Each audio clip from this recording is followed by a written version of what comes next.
Bon les potes, événement NatPeno Wild, NatPeno Contest, concours NatPeno Wild, appelez ça comme vous voulez, on s'en branle.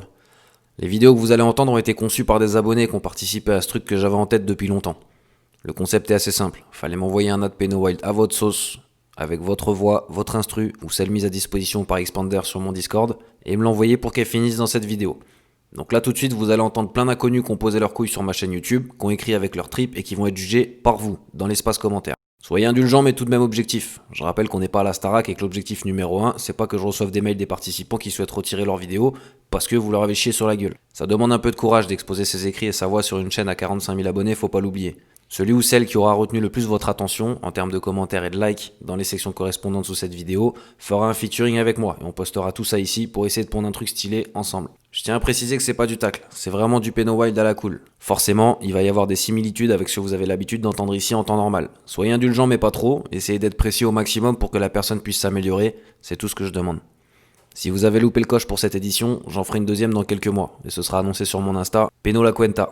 Et vous pourrez m'envoyer vos vidéos sur lepennoelpro@gmail.com et c'est moi qui décide des dates, donc me cassez pas les couilles. En attendant, je laisse ouvert les votes pour l'événement ici présent jusqu'au 20 juin. Bonne écoute et à bientôt.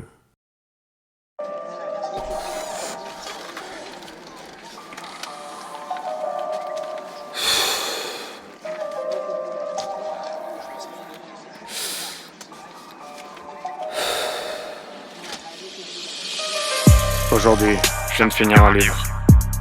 Ça s'appelle Sapiens, et grosso merdo, ça résume l'histoire de l'homme. Je vais pas te faire un résumé, t'es grand, tu sais lire, t'as 20 balles, tu peux t'instruire en dehors de Netflix pour une fois, tu verras, c'est génial. Pourquoi je te parle de ça? Yuval, l'auteur, nous apprend que les réflexions basses sont à la base de la cohésion d'un groupe humain de 150 individus.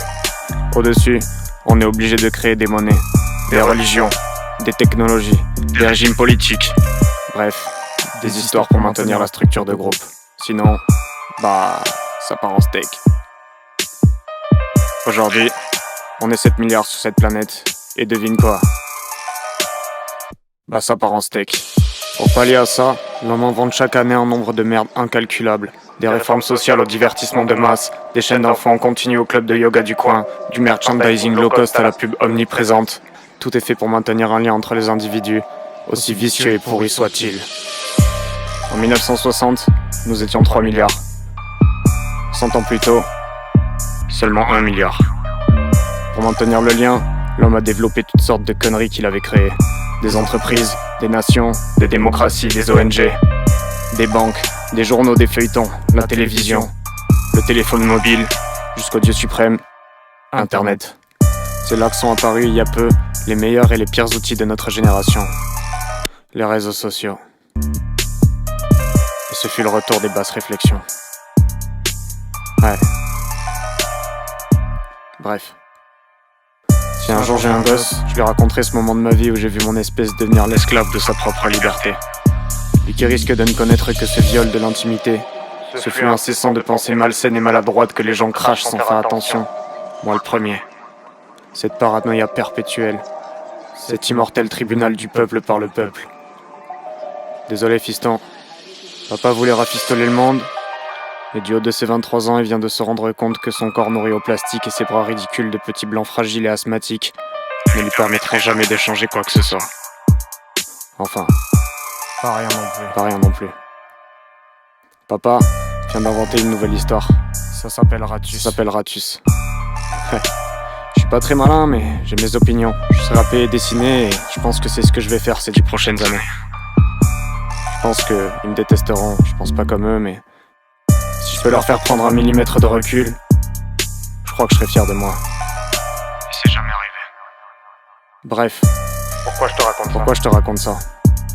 Parce qu'un jour, tu le verras par toi-même et tu te demanderas pourquoi je t'ai amené ici. La plupart du temps, moi-même, je sais même pas ce que je fous là. Ce que je peux te dire, c'est que tu auras des moments de grâce et de poésie, malgré tous les artifices empoisonnés, et ça vaudra grave le coup. Dieu en offre peu, tu passeras le plus clair de ton temps à les attendre. Sois patient. J'ai qu'une seule demande. N'aie jamais la haine quand tu les verras me pendre. Les gens sont pas mauvais dans le fond, mais faut un certain temps pour le comprendre.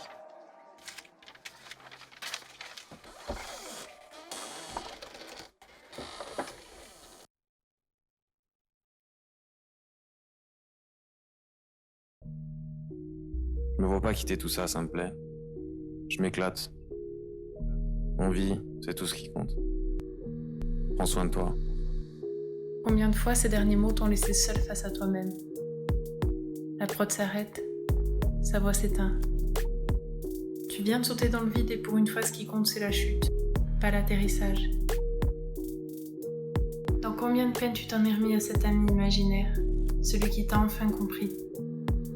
Il te met face à tes sentiments les plus amers et bizarrement tu leur remercies. Tu rêves de disparaître pour voir combien pleurait ta mort. T'espères encore que cette nouvelle histoire vaille un peu mieux que la dernière. À 20 ans, on te demande de te projeter et toi, la seule image qui te vient c'est un vol à 300 000 km. Celui qui t'emmène loin de tout et proche de rien. T'as bien senti qu'à chaque fois qu'on se permet de planer, on finit tôt ou tard par tomber. Si à chaque voyage ici t'en as appris un peu plus sur toi, si étrangement ce sont ces mots si torturés qui te rassurent et te soutiennent, si dans ces phrases et par ces mots t'as enfin pu te retrouver, c'est qu'il est temps de réaliser une chose. Tout ce dont t'avais besoin n'est vraiment pas si loin.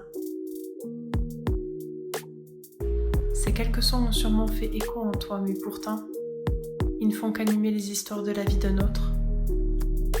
C'est bizarre, mais finalement, les mots qui te parlent le plus sont ceux que tu n'avais jamais su te dire. Et quand c'est la fin, le silence règne. Tout se met sur pause. Les 3 dernières minutes te rappellent discrètement que c'était ça dont t'avais besoin.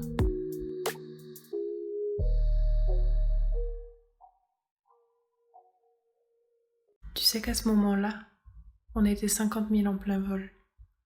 On a sûrement déjà tous pris le même billet pour un prochain voyage. Et ça tombe bien, Peno est là. Il n'a jamais oublié de nous dire ce précieux. À bientôt. Il reviendra et trouvera encore les mots justes pour nous guider dans ce même bateau. En attendant, on reste toujours là, seul avec nous-mêmes. Alors si pour une fois ce voyage t'en étais le seul maître, t'oublies cette vie où la confiance achète. Tu choisis dans quel monde tu veux sauter et non pas qui t'y jette. T'en es le seul responsable et ta plume libre d'en décider. Dans un monde où celui qui te parlait devient celui qui t'écoute. Un monde où tu décides seul des 3 prochaines minutes de ta vie. Bienvenue dans ton nouveau Wild.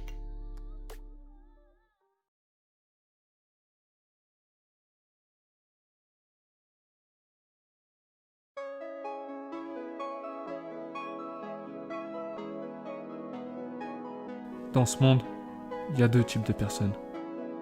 Les brebis, les loups et les mecs comme moi. Si t'es là, il y a de fortes chances pour qu'on se ressemble. La vingtaine, ni femme ni enfant, si au moins je savais ce que je voulais faire de ma vie. Dès le plus jeune âge, on m'a dit qu'être éduqué c'était la clé pour une vie heureuse. Aujourd'hui, je me rends compte que c'était des conneries. J'ai fait comme on m'a dit. À 25 piges, je suis ingénieur mais ma tête n'a jamais été aussi vide. Pareil qu'à cet âge-là, soit on est absorbé par la rat race, soit on se rend compte qu'on a perdu l'imagination nous permettant de réaliser nos rêves d'enfant. Encore une fois, si t'es comme moi, tu te reconnaîtras dans le deuxième cas. Je suis arrivé à un stade où je me retrouve plus nulle part. Je veux plus me casser le cul à taffer pour un patron qui a la moitié de mon QI. Parler aux gens me fait chier, ils sont tous cons. Et les relations que j'entretiens sont de moins en moins humaines, toujours plus animales. Me demande pas comment j'en suis arrivé là, ça me ferait chier de te répondre. De toute façon, j'en sais rien. Des fois, je ferme les yeux et je m'imagine ce qu'est le vide. Puis je me rappelle que c'est ce que je vois tous les jours dans les rues. Ou alors, je suis simplement perdu dans un désert imaginaire. Pour remédier à ce vide, chacun a sa méthode. Certains ingèrent des substances qui ruinent leur santé déjà inexistante. D'autres s'attirent les ennuis auxquels ils ont toujours su échapper. Quant à moi, je contemple le vide qu'un esprit cartésien ne saurait voir. Je me permets d'errer dans les rues à la recherche d'Eric, comptable, sortant à 19h pressé de son bureau pour recoller les morceaux d'un mariage raté. Priscilla, coiffeuse à la lèvre percée, qui tient à faire comprendre à tout le monde combien sa vie est fun, en hurlant au téléphone comment Kevin avec un Y lui a payé un Big Mac. Enfin, j'admire la beauté d'une araignée en lassant son futur repas à côté de moi, sous cet abribus. Puis je me demande en quoi toutes ces choses se ressemblent. Leur point commun, c'est l'ignorance. Eric ne comprend pas que sa femme baisse déjà son patron pendant qu'il travaille tard au bureau. Il se rendra compte trop tard qu'il ne récupérera pas ses heures généreusement offertes à une entreprise qui le licenciera le mois suivant. Priscilla ne sait pas que l'invitation de Kevin au McDo est un échange de bons procédés. Elle ne comprendra jamais pourquoi personne ne veut l'aider à élever son petit Tony, alors qu'une pipe de sa part vaut 7 €. L'araignée, quant à elle, elle ignore si elle sera encore en vie au prochain lever du soleil. Alors elle vit, tandis que ses comparses humains ne font plus que survivre. Notre monde n'est qu'un vide. T'en tireras la leçon que tu souhaites. Ce sera ma conclusion. Merci les Hey, merci Peno. À bientôt.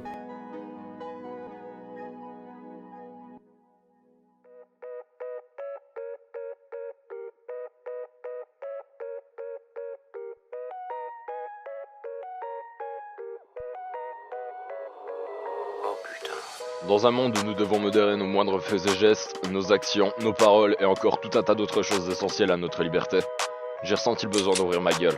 Certains aimeront ça, d'autres non, et honnêtement ça m'en touche une sans bousculer l'autre. C'est ma façon de penser les mecs, rien ne vous oblige à l'écouter, ni à la partager. Ça sort de ma tête comme la fumée que je recrache et aussi naturellement que le CO2 qui pourrait me buter. Pour l'instant, nous sommes tous dans le même cas, confinés, enfermés chez soi en attendant le déconfinement, et certains ont la chance de pouvoir aller travailler ainsi que de pouvoir limiter la casse au niveau économique de la France. On vous remerciera un jour les mecs, vous pourrez en être fiers. Pour ma part, j'ai l'impression de revivre en boucle la même journée depuis 2 mois. C'est pas si dérangeant dans le fond, mais je dirais plutôt lassant. Beaucoup le font et ferment leur gueule comparé à toutes ces petites putes de la toutosphère. Par exemple, il y a toujours ce petit genre Rémi qui, malgré les restrictions, cherche à outrepasser les mesures de sécurité de l'État sans penser à rien d'autre que le fait d'aller retrouver sa grosse Indy pour la retourner lâchement dans l'espace restreint de sa petite sans permis, gracieusement offerte par les allocs. En même temps, c'est sûr que tu vas pas démarrer une Lamborghini avec les clés d'une Twingo, connard. Et la seule chose qui aurait pu te dissuader, l'amende de 135 balles, elle ne pourra jamais atteindre ton esprit du fait que t'es non solvable. Il y a aussi toutes ces petites gregnasses qui ne ratent pas l'occasion de se faire une soirée durant cette période avec les géniteurs derrière elles, un tant soit peu qu'ils soient encore présents, pour payer une amende si leur petite princesse se fait contrôler sans son attestation ou dans un véhicule avec quelqu'un d'autre. À ce moment-là, la seule chose qu'elle sera capable de déblatérer ressemblera à quelque chose comme « Mais je savais pas, mais j'ai oublié l'attestation, ouais mais j'ai une bonne raison » ou encore une merde du même acabit. Les choses auxquelles tu ne penses pas, c'est que pour ton simple plaisir, tu outrepasses l'autorité de l'État, tu mets en péril la santé de personnes innocentes et qui ne t'ont rien demandé, de tes proches, de ton entourage et dans le meilleur des cas, seulement la tienne. Et devine qui paiera tes conneries, les impôts. Et qui paye les impôts? Ceux qui travaillent et qui bossent dur pour maintenir une stabilité dans leur famille. Sûrement pas toi du haut de ton CAP avaleuse de foot que t'as justifié vouloir continuer par amour du goût. Je trouve ça attristant de voir des personnes vouloir à tout prix continuer de vivre normalement pour cause d'égoïsme ou d'ignorance. Ça reste une pandémie mondiale les gars, des milliers de morts chaque jour, des familles touchées et j'en passe.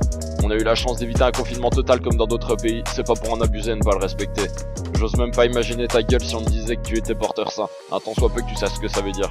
T'as aucun symptôme, mais tu peux le refiler à n'importe qui. T'aimerais voir tes potes avec qui t'es sorti être dans le mal, voir ta famille touchée par le virus au point d'en être hospitalisée? Je pense pas justement. Et qui viendra à ce moment-là gueuler parce que les hôpitaux sont pleins, les gens comme toi sans se remettre en question et se dire que si tu n'étais pas sorti, tu n'aurais probablement pas été porteur et tu n'aurais jamais transmis. Mais de toute façon ça arrive qu'aux autres ces trucs-là. Bien vu BG, c'est quand tu vois ta famille, tes proches et les personnes que tu aimes se faire frapper par la maladie que t'en constates l'ampleur et que tu comprends que c'est dangereux, que c'est triste et douloureux. Tu le comprends certes mais c'est déjà trop tard. Personnellement, ma seule sortie s'est résumée à aller chercher de la bouffe pour ma famille et passer à la pharmacie. Et toi? En fait non, je veux pas savoir, j'ai probablement une haine envers les petites merdes qui s'en sont battues les couilles et qui sont sorties pour tout et n'importe quoi. Moi aussi j'aurais bien aller boire un apéro entre potes. Moi aussi j'aurais aimé pouvoir bouger, aller voir ma copine que j'ai pas pu voir depuis 2 mois et demi. Pouvoir être libre. Mais dans le fond, la liberté c'est peut-être ça, réussir à se restreindre sans en être grandement impacté, s'acclimater à tout, voir des choses mais se laisser vivre dedans. Peut-être de la tristesse, peut-être une phase de la dépression, tout ça à la fois, mais je prends surtout ça pour une phase de la vie. Tu dois vivre ce genre de choses pour te remettre en question et te rappeler ce que tu veux vraiment, ce que tu es vraiment, et tu découvriras que tu peux tout atteindre à des échelles différentes. C'est beau de se dire libre, mais c'est mieux d'y inclure la notion de respect qu'on a dû t'inculquer durant ton éducation. Donc fais attention à qui tu es, pas à ce que tu es. À bientôt.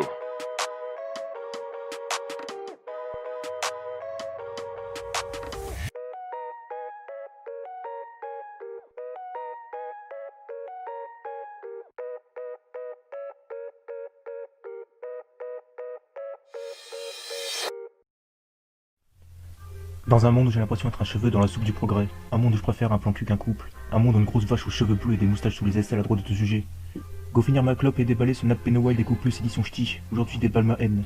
Vous avez trop écouté d'optimisme venant de Peno, vous allez devenir docile. Notre civilisation vit dans le plus grand déni que j'ai jamais vu. On refuse d'admettre que le physique ça compte, mais on like des photos de cul sur Insta. Et que bizarrement, si je te demande de brouter la pelouse d'une grosse vache ou d'un avion de chasse, je sais à l'avance qui tu vas choisir. On s'invente des problèmes parce qu'on refuse d'admettre qu'on se complète dans nos merdes et que s'élever intellectuellement rendrait impossible le fait de se caser au rang de victime, donc de rien assumer dans la vie. J'ai dévoilé mon alcoolisme à la prof et mes putains de troubles mentaux, me voilà donc casé au rang des ouin-ouin alors que si j'ai fait ça c'était uniquement pour dévoiler mes raisons de non rendu des travaux avant et pendant le confinement. Mon problème c'est la psychopathie, le narcissisme et le machiavélisme. Pas de remords, pas d'empathie affective, de culpabilité, gros égo, froideur affective extrême, cynisme, borderline, absence de peur et d'anxiété. L'avantage quand t'es comme ça, c'est que tu ne penses pas par les sentiments, mais la logique, deux choses totalement opposées. Et quand je pense logique, mon état psychique s'aggrave encore plus tellement j'assume pas ce qu'on est devenu, c'est-à-dire des merdes. Je dois voir un psy bientôt. J'hésite à sortir ma carte manipulateur et donc ne plus le revoir, ou alors me la jouer honnête et finir en HP. J'en place une à ceux qui avaient une période émo-dépressive pseudo-marginale à la con à l'école et que vous en identifiez à ce que je dis. Enfin, je t'inclus là-dedans aussi, fils de pute, t'es parfaitement manipulé avec ton effet de mode de simple d'esprit de merde. Le seul moyen que je te pardonne, c'est que t'as honte de cette période. Quoique non, en fait. Je vois pas pourquoi je te pardonnerais. Je te connais pas, tu me connais pas. Mais tu mérites d'aller te faire enculer pour X ou Y raison, passé, présent ou futur. Je peux pas commencer à dire que t'as rien demandé, m'en fous, t'es une cible facile pour moi. Un guépard va pas essayer de choper la gazelle la plus rapide, il va choper le dernier qui boite un peu, et c'est toi. Seulement 2 amis savent ma véritable nature, et c'est mieux comme ça, sinon ça perturberait le fameux déni général qui est la pièce qui équilibre plus ou moins nos modes de vie. On dit qu'il faut être honnête avec les personnes qu'on aime bien, mais bon, quand tu diras que physiquement tu préfères ton ex à ta go actuelle, pas sûr que l'honnêteté était la bonne carte à jouer. Les interactions bancales et bouche-trou, c'est tellement d'un bas de plafond intellectuel. Je ne fais que m'adapter à mon environnement, je reste à l'écart de 90% des humains, et paradoxalement, je suis en totale unification avec l'humanité. Mépris, haine, violence, bref, animal, prédateur. Améliorez et complétez-vous dans votre véritable nature, et vous vous sentirez libre. Ne trouvez ou que vous ne dévoilez pas votre nature, alors vous n'êtes pas libre. Je viens d'avoir 19 ans et c'est moi avec un vieux micro tout pété qui fait un compte rendu de la vie. Ça aussi c'est pas normal. Le méchant du film c'est moi. À bientôt. Bienvenue dans ma tête. Je débarque sur le beat sans prétention. Beaucoup de rage, peu de sagesse. Les croix serrées et le ventre vide. Je viens te peindre mon dégoût pour les élites et la masse abrutie. J'enrage quand je vois nos dépendances consuméristes, quand j'entends les écolos crier dans les rues vêtus de Nike, qui font leur story de manif avec leurs Xiaomi et qui malgré eux vont rentrer chez leurs grosses en hybride. Je rage quand j'entends que ça va être à la base d'assumer les décisions merdiques de leurs dirigeants, privatiser les profits, mutualiser les pertes. Tu te crois malin à économiser 30 centimes en achetant des steaks chez Eco Plus, ou tu crois que t'as pas le choix? À chaque fois que t'achètes, tu votes, tu dis oui à toute la chaîne de production des saloperies remplies de dioxyde de titane avec lesquelles tu t'empiffres, parce que tu prends pas le temps de regarder les ingrédients, que t'as ni les connaissances, ni l'envie, ni la volonté de savoir ce qu'est le E171, E123 ou E173. Ça fond en bouche, c'est pas cher, ça te fera peut-être choper un cancer du côlon, mais c'est pas grave.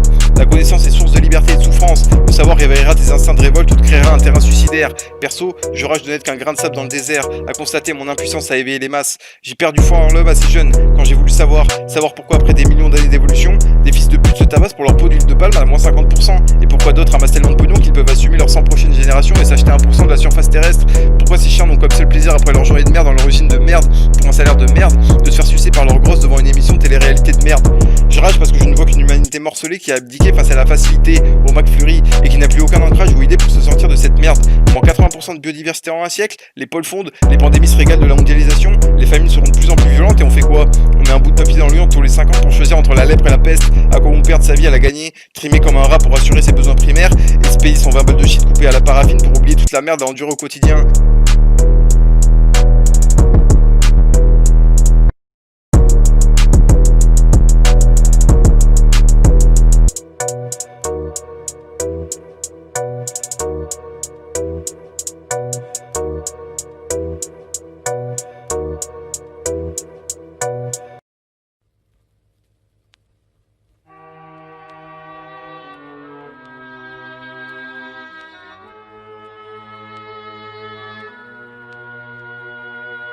Dans un monde où mes meilleurs amis sont Asperger ou bipolaires, Un monde où le type le plus sain d'esprit que je connaisse est un roux sur internet. Un monde où je me sens si normal et pourtant si incompris. Et ouais mec, on vit dans une société telle que les plus déséquilibrés sont ceux ayant le regard qu'il faudrait peut-être parmi cette masse grouillante, abrutis par la moindre merde devant ses globes oculaires, ou la facilité de l'humour forcé à outrance, pour occuper des cerveaux bien trop étriqués pour pouvoir s'imaginer l'infini des possibilités qui s'offrent à chacun, car c'est plus simple de croire au destin et d'oublier que l'humanité est une forme de vie infime dans l'univers. Simple calcul, mais si on rapporte l'âge de la Terre sur 24 heures, ça fait à peine 5 secondes pour la bite. Alors t'imagines un peu si on leur parle de Big Bang, génération d'étoiles et autres exoplanètes, ce que ça leur ferait. L'HP serait pas loin de les accepter s'ils entrevoyaient ce genre de réalité, pas parce qu'ils seraient fous, mais parce qu'ils seraient lucides. On dit souvent que les gens préfèrent les mensonges confortables aux dures preuves de notre ineffable médiocrité. Sans doute pour cette raison qu'ils consomment tant, pour sentir exister, et ils voudront leur vie sans jamais essayer de l'améliorer et de découvrir autre chose, comme le ferait un Platon, Descartes ou un prof de mécanique classique. J'espère qu'un jour quelqu'un leur fera prendre conscience de ça, que ce soit moi ou un autre, l'important c'est de diffuser ce message, que leurs marmots, ceux qui s'engendreront à leur tour, et ainsi de suite se réveillent, et s'aperçoivent que la planète leur survivra et que personne ne se souviendra d'eux. Je dis ça mais j'ai 21 ans, étudiant, aucune expérience de travail hormis mes stages, et je m'enregistre sur mon portable en faisant le montage de la vidéo sur Windows Movie Maker. Car pourquoi dépenser de l'argent pour des fouloirs que personne ne verra jamais, et quand bien même, qui s'en soucieraient, à part les quelques idéalistes et les pré-adultes qui s'imaginent changer le monde par leur remarquable intelligence. LOL. Rappelez-vous quand même que l'important ce n'est pas de vivre, mais d'en faire quelque chose, et c'est ça le plus compliqué. À bientôt.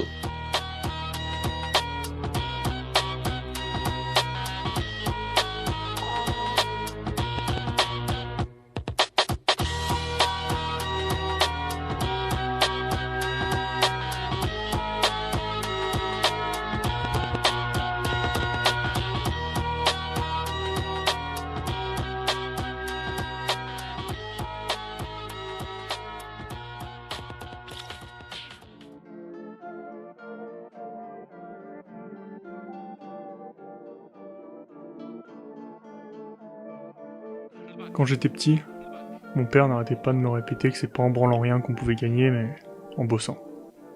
Tss. Aujourd'hui, j'y repense en souriant. J'ai mis longtemps à adhérer à cette philosophie, mais me voilà aujourd'hui.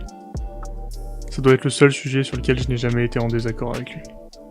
À une époque où le futur s'annonce de plus en plus dégueulasse, où la parole de n'importe quel random connard sur le net a la même valeur que celle d'experts certifiés, ou déclarer avoir une maladie mentale suite à un autodiagnostic aussi pertinent que l'avis d'Omar Sy sur la politique française fait beau sur la bio Twitter, alors que des personnes en souffrent réellement IRL, ça fait du bien d'avoir toujours un point d'attache de l'ancien monde. Un peu comme un repère. Le repère qui te ramène les pieds sur terre lorsque tu commences à divaguer, que ce soit pour honorer ou pour sanctionner. Celui qui te dit quand tu fais de la merde comme quand il est fier de toi. L'impartialité incarnée, qui se forge lui-même ses avis sans avoir besoin d'écouter celui des milliers de pseudo-influenceurs. J'ai beaucoup de respect pour mon père. Pourtant, je me suis jamais vraiment entendu avec.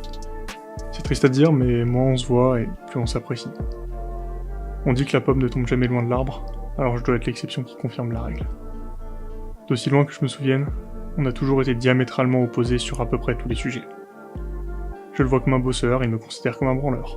Il a toujours aimé les sciences et j'ai toujours détesté ça. J'aime bien me cuiter la gueule de temps à autre et ça ne lui est jamais arrivé. Je suis de droite, il est de gauche. Bref, la liste est longue et si j'étais à votre place, j'en aurais à peu près rien à foutre de toute façon. Et vous avez bien raison. Parce que tout ça, on s'en fout.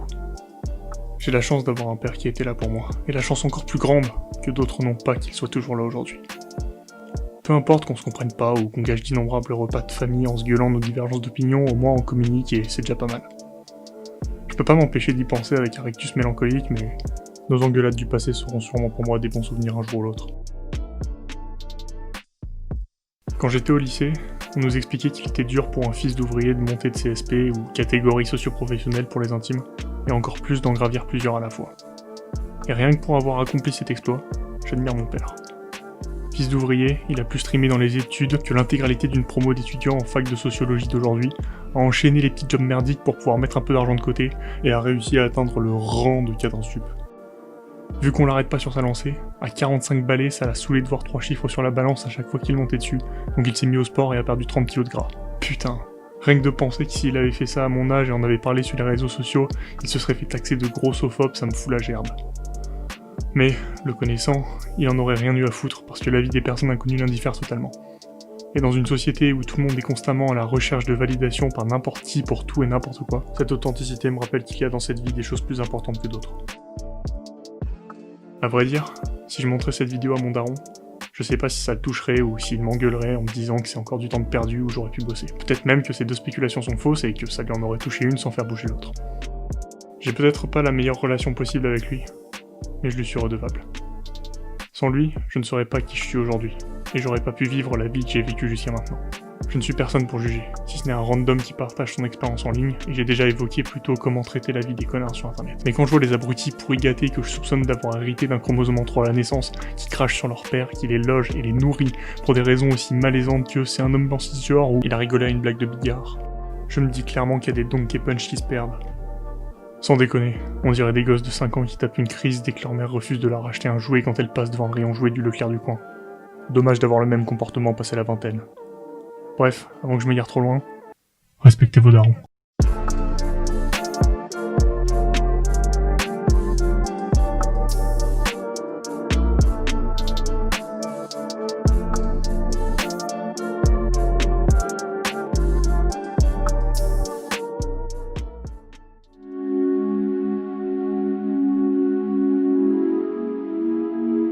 Dans un monde où tout le monde vit longtemps mais plus personne n'existe, j'essaye de trouver ma place parmi ces gens. Et c'est fait, je leur ressemble plus que quiconque. Je m'explique. Plus jeune, j'étais l'ado pauvre qui portait les vieux pantalons de son grand frère avec un feu de plancher qui aurait pu tout brûler autour de lui, sauf les cœurs des meufs de mon entourage. La chance me souriait avec les chicots pré-coupe du mondienne de Didier Deschamps quand je trouvais un bout de shit par terre ou que j'arrivais à me faire sucer en fin de soirée par une CAP coiffure, future mère célibataire au RSA.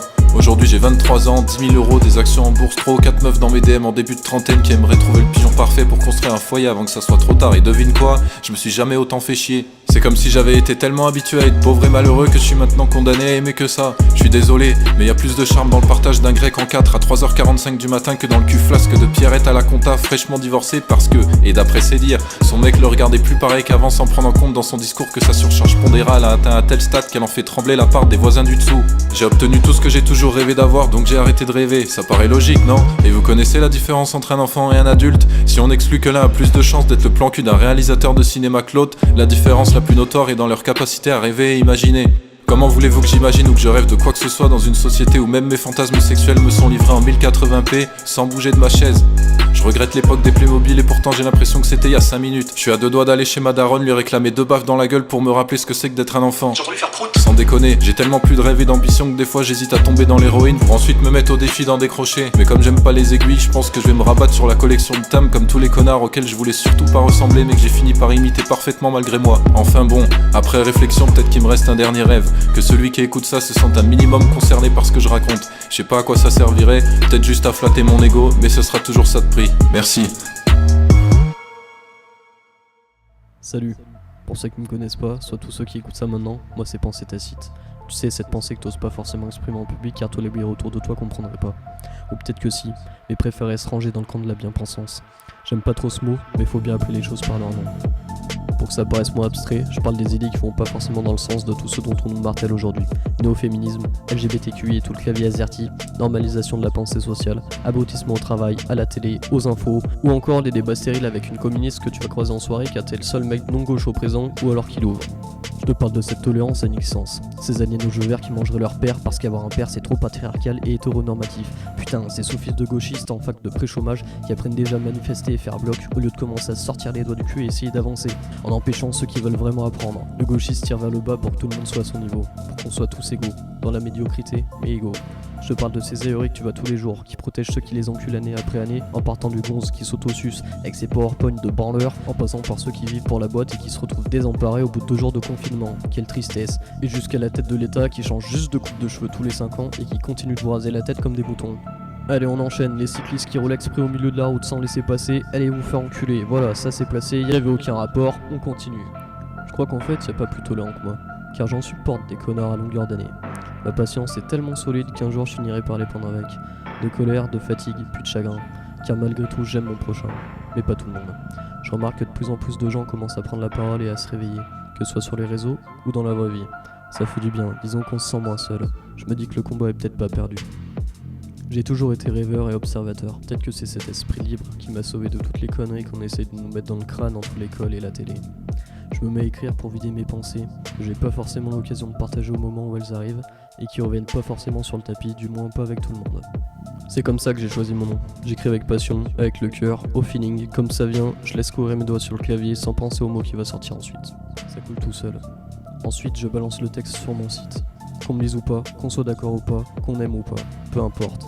Ce qui compte, c'est le défouloir que ça représente pour moi et l'occasion de dire ce que je pense sur un sujet qui va me traverser l'esprit sur le moment. Si ça fait kiffer des gens, tant mieux, je prends.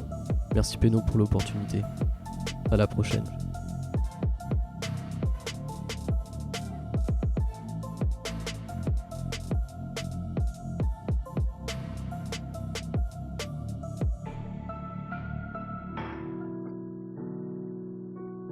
Posez vos joints et vos bières, on va faire un tour de montagne russe.